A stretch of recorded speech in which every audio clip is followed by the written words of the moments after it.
Hello दोस्तों, कैसे हैं आप? मैं हूं आपका भाई फैसिलिटेटर आशीष त्रिपाठी और मैं आपके लिए एक बड़ी ही धमाकेदार न्यूज़ लेकर के आया हूं। आप देख रहे हैं गवर्नमेंट ऑफ इंडिया का एक एंटरप्राइज है ministry of railway, western railway आप लोगों के लिए लेके आया है अप्रेंटिस के एंगेजमेंट्स के लिए, अप्रेंटिसशिप की एंगेजमेंट। और इसकी ओपनिंग डेट है 25 मई, जो दिन में 11 बजे से शुरू होगी और क्लोज होगी 24 जून शाम को 5 बजे। दोस्तों, इसकी जो ऑफिशियल वेबसाइट है वो है www.rrc/wr.com।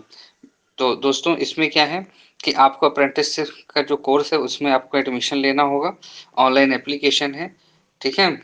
और इसके लिए जो एलिजिबिलिटी कंडीशन है वो आपकी 24/6/2021 जो क्लोजेस्ट डेट है उसके आधार पे आपकी एज होनी चाहिए और आपको अपनी 15 साल की उम्र, ठीक है, वो 24 जून 2021 तक कंप्लीट करनी है, ठीक है। और 15 साल की उम्र आपकी कम से कम होनी चाहिए और आप 24 साल से ज़्यादा आपकी उम्र नहीं होनी चाहिए। SC ST OBC को अपर एज लिमिट में 5 साल का और 3 साल का रिलैक्सेशन मिलेगा और जो PWD वाले कैंडिडेट हैं उनको 10 साल का रिलैक्सेशन मिलेगा और एक्स सर्विसमैन जो है उनको 10 इयर्स का रिलैक्सेशन मिलेगा। तो ये रिलैक्सेशन किस पे मिलेगा? 24 साल पे।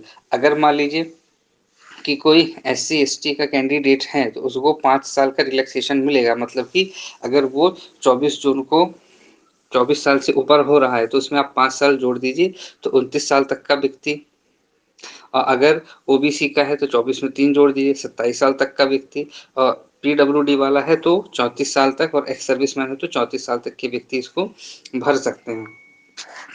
अब इसमें आप देख लीजिए कि आपकी जो डेट ऑफ बर्थ है अनरिजर्व कैटेगरी के लिए 25 जून 1997 से लेकर के 24/6/2006 के बीच की होनी चाहिए। SC कैटेगरी के लिए 25/6/1992 से लेकर 24/6/2006 के बीच होनी चाहिए।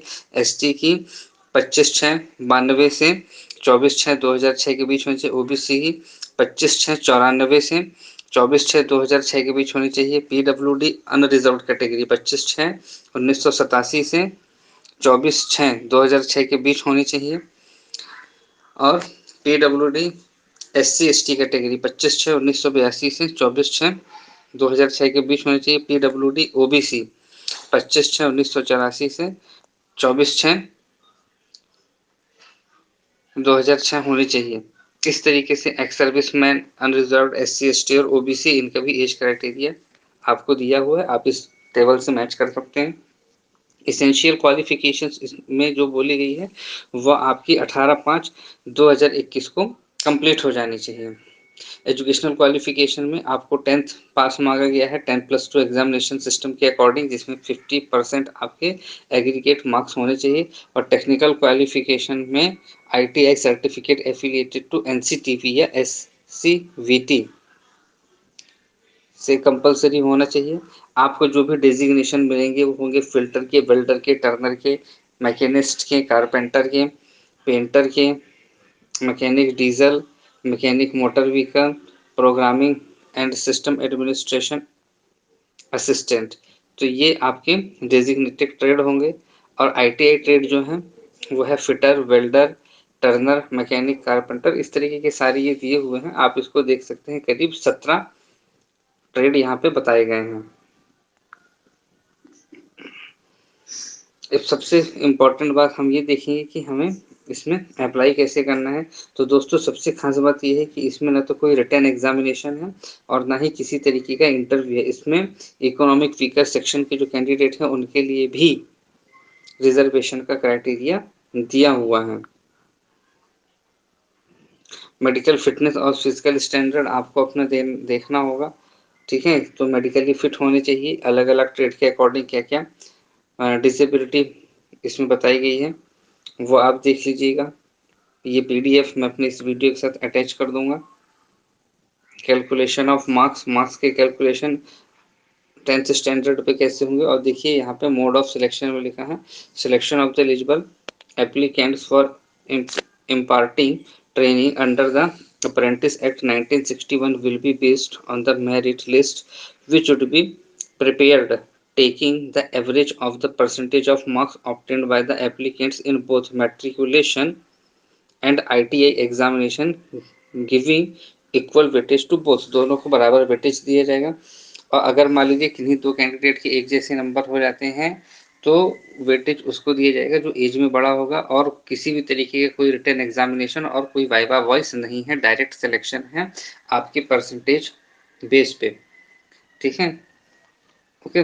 और यहाँ पे जो कैलकुलेशन होगा वो मार्क्स का, for the purpose of calculation of percentage of SSC matriculation marks, total marks of all subjects mention in the marksheet, not best of 5 but total of all subjects. यहाँ सबसे बड़ी बात ये है कि आपको बेस्ट ऑफ 5 के अकॉर्डिंग नहीं देखा जाएगा, आपने 10th स्टैंडर्ड में जितने सब्जेक्ट पढ़े और एग्जाम दिए हैं उन सभी को इंक्लूड किया जाएगा, ऑप्शनल सब्जेक्ट भी, एडिशनल सब्जेक्ट भी, अल्टरनेटिव सब्जेक्ट भी, सभी। CGPA obtained by the applicant should be converted to actual marks, और जिनका CGPA वाला सिस्टम है उनको एक्चुअल मार्क्स में उसको कन्वर्ट किया जाएगा। Please note that final score should be calculated by adding the marks of all subjects, not of any group of subjects। आपके सारे विषय जो कि आपने 10th स्टैंडर्ड पे पढ़े हैं उनके सबके मार्क्स इंक्लूड किए जाएंगे, ठीक है। तो ये चीजें हैं इसमें दी हुई हैं, ठीक। और trade wise community merit list में जो जितना ऊपर होगा उसको ऊपर का ट्रेड मिलेगा। यहाँ पे आपका ट्रेनिंग पीरियड जो है, selected applicants are required to undergo apprenticeship training for period of 1 year. 1 साल की आपकी ट्रेनिंग होगी। स्टाइपेंड भी इस ट्रेनिंग के दौरान आपको मिलेगा। Selected candidate engage the apprentice will undergo apprenticeship training for the period of 1 year and will be paid stipend during the training at the prescribed rate as per extant rule government by the concerned state government। तो आपको इस training के दौरान आपको salary भी मिलेगी, stipend भी मिलेगा, और अगर आप अपनी सक्सेसफुली ट्रेनिंग कंप्लीट कर लेते हैं तो रेलवे की तरफ से समय समय पर वैकेंसी निकलती हैं ट्रेड की, फिटर की, तो उसमें आपका 20% का कोटा भी होगा और आपको उसमें प्रेफर भी किया जाएगा। तो दोस्तों, इधर उधर से कोर्स करने से अच्छा है कि आप इस रेलवे के द्वारा निकाले गए अप्रेंटिसशिप कोर्स में आप एडमिशन लें और ये काम करें। इसमें कौन कौन से डॉक्यूमेंट्स लगने हैं उसकी लिस्ट है।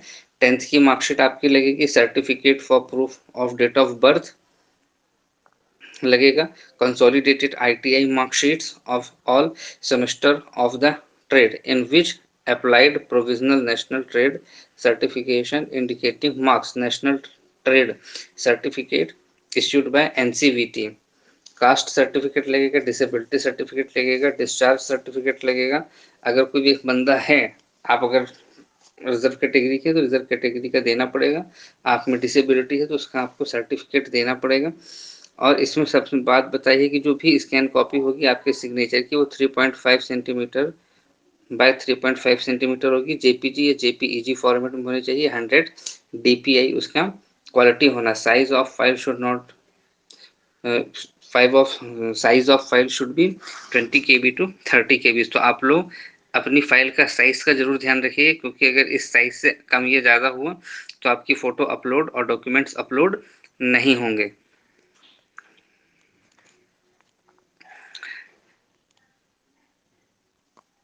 और यहाँ पे अगला है एग्रीमेंट ऑफ ट्रेनिंग, ये एक चीज़ है। इम्पॉर्टेंट इंस्ट्रक्शंस, तो इसमें सारी चीज़ें हैं कि before applying the applicant should ensure that he she fulfills the eligibility and other criteria. If enormously engaged, such applicants shall be summarily terminated without notice at any stage। अगर आपने कोई गलत जानकारी दी तो आपको तत्काल टर्मिनेट भी कर दिया जाएगा। तो ये सारी बातें थी इसमें। तो दोस्तों, बहुत अच्छी वैकेंसी है, आप इसको अप्लाई करिए और इसको करिए। डेफिनेटली आप बहुत जल्दी गवर्नमेंट जॉब पाएंगे, क्योंकि इसमें बहुत सारी वैकेंसी हैं। आपको मेरा वीडियो कैसा लगा? अगर आपको मेरे द्वारा दी गई जानकारी पसंद आ रही है दोस्तों, मेरे वीडियो को लाइक करिए, शेयर किए, सब्सक्राइब करिए। और इस PDF को पाने के लिए आप मुझे मेरे WhatsApp नंबर 9179108887 पे मैसेज करके इसका PDF प्राप्त कर सकते हैं और इसको इस फॉर्म को भरने की जानकारी ले सकते हैं। थैंक यू दोस्तों, आपका दिन शुभ रहे। Thanks a lot.